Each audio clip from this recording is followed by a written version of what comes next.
Assalamualaikum warahmatullahi wabarakatuh. Apa kabar semuanya anak-anakku kelas 6 yang Bapak sayangi dan Bapak cintai? Semoga kalian di rumah dalam keadaan sehat walafiat dalam lindungan Allah Subhanahu wa taala. Pada kesempatan kali ini kita akan belajar PJOK. Bapak harap anak-anakku masih semangat untuk belajar PJOK. Pada kesempatan kali ini kita akan belajar tentang pemeliharaan kebersihan alat reproduksi. Kalau kemarin kita sudah belajar tentang renang gaya punggung, maka kali ini kita akan belajar tentang pemeliharaan kebersihan alat reproduksi. Tapi sebelum itu, marilah anak-anakku kita buka pembelajaran dengan bacaan basmalah. Bismillahirrahmanirrahim. Kemudian Bapak akan membacakan tujuan pembelajaran yang akan anak-anak capai. Tujuan pembelajaran yang pertama adalah diharapkan anak-anak mampu menjelaskan perlunya pemeliharaan kebersihan alat reproduksi. Yang kedua, diharapkan anak-anak mampu menjelaskan cara pemeliharaan kebersihan alat reproduksi. Marilah anak-anakku kita masuk ke dalam materi kita. Perlunya pemeliharaan alat reproduksi. Alat reproduksi merupakan bagian tubuh yang memiliki fungsi yang penting bagi tubuh. Kesehatan alat reproduksi juga harus dijaga dengan baik. Misalnya, setelah buang air kecil, anak-anak juga harus membersihkan alat reproduksi kalian. Anak-anak juga harus membiasakan mandi 2 kali sehari. Saat mandi, alat reproduksi kalian dibersihkan dengan sabun. Kemudian, pakaian yang digunakan juga harus bersih dan kering agar terhindar dari jamur dan bibit-bibit penyakit. Kemudian, manfaat menjaga alat reproduksi. Yang pertama, kulit di sekitar alat reproduksi selalu sehat dan bebas dari bau tidak sedap. Yang kedua, aktivitas buang air kecil dan air besar tidak terganggu. Yang ketiga, terhindar dari berbagai penyakit. Yang keempat, dapat beraktivitas sehari-hari dengan nyaman. Kemudian tujuan menjaga kebersihan alat reproduksi. Tujuan yang pertama adalah memelihara fungsi alat reproduksi. Yang kedua, menghindari munculnya aroma tidak sedap pada alat reproduksi.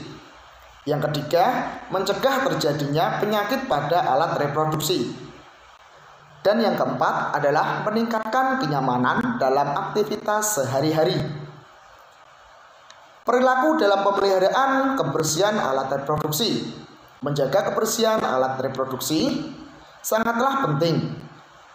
Membersihkan alat reproduksi bisa menggunakan sabun atau sejenisnya untuk menjaga kebersihan alat reproduksi kita. Dan bagian tubuh lainnya, misalnya tangan, juga perlu dijaga kebersihannya, karena tangan yang kotor akan menjadi masuknya bibit-bibit penyakit. Cara memelihara kebersihan alat reproduksi. Yang pertama adalah mencuci tangan. Mengapa harus mencuci tangan anak-anak? Karena tangan bisa digunakan untuk memegang benda. Bisa jadi benda yang disentuh adalah benda yang kotor dan terdapat kuman-kuman di dalamnya. Makanya anak-anak perlu mencuci tangan. Jika tidak, maka akan menjadi tempat berkembang biaknya kuman-kuman di tangan kita. Yang kedua adalah membersihkan diri setelah membuang air besar ataupun air kecil. Setelah buang air, bilaslah anggota tubuh menggunakan air yang bersih dan mengalir.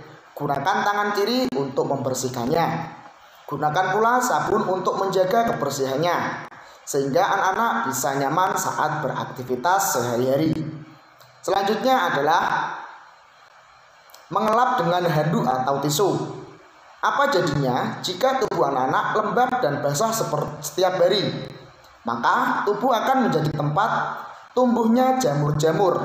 Jamur kulit menyebabkan gatal-gatal dan secara refleks biasanya kita akan menggaruknya. sehingga akan memperluas luka. Untuk menghindari tumbuhnya jamur, kita perlu mengeringkan bagian yang lembab dengan mengelap dengan handuk atau tisu. Selanjutnya adalah menggunakan celana dalam yang bersih dan higienis.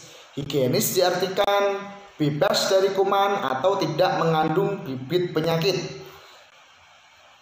Celana dalam yang higienis dapat menjaga alat reproduksi kita. Gantilah celana dalam satu hari minimal 2 kali, karena celana dalam yang kotor dan lembab rentan akan kuman dan penyakit. Selanjutnya adalah mencuci pakaian dan celana yang kotor. Pakaian dan celana kotor menjadi sarang bibit penyakit. Agar tetap bersih, maka pakaian dan celana kotor harus dicuci dengan bersih. Selanjutnya, pakaian tersebut dijemur sampai kering dan disetrika. Tujuannya agar kuman-kuman dan jamur tidak menempel pada pakaian kita. Berikutnya adalah mengenakan pakaian yang longgar.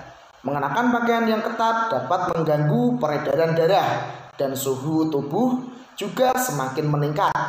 Agar kesehatan reproduksi terjaga, sebaiknya anak-anak memakai pakaian yang longgar. Berikutnya adalah membiasakan membuang air di toilet atau kamar mandi.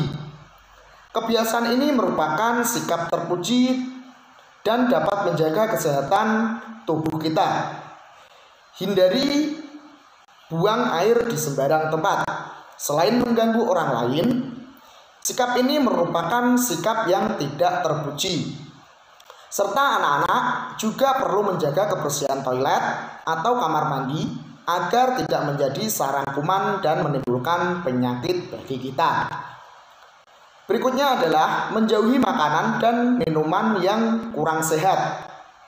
Dengan mengkonsumsi makanan yang sehat, anak-anak dapat menjaga kesehatan alat reproduksi kita.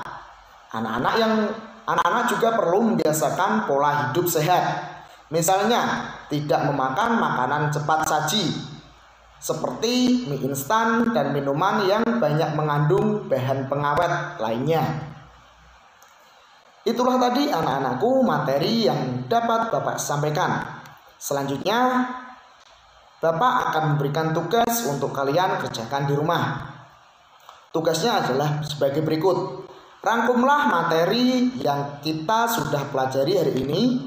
Kemudian anak-anak tulis di buku tugas PJOK, dan selanjutnya anak-anak kirim lewat WA atau Google Classroom. Marilah anak-anakku, kita tutup pembelajaran pada kesempatan kali ini dengan bacaan hamdalah bersama. Alhamdulillahirabbil alamin. Akhirul kalam, wallahul muwaffiq ila aqwamit thoriq. Wassalamualaikum warahmatullahi wabarakatuh. Tetap semangat, jaga kesehatan, dan salam olahraga.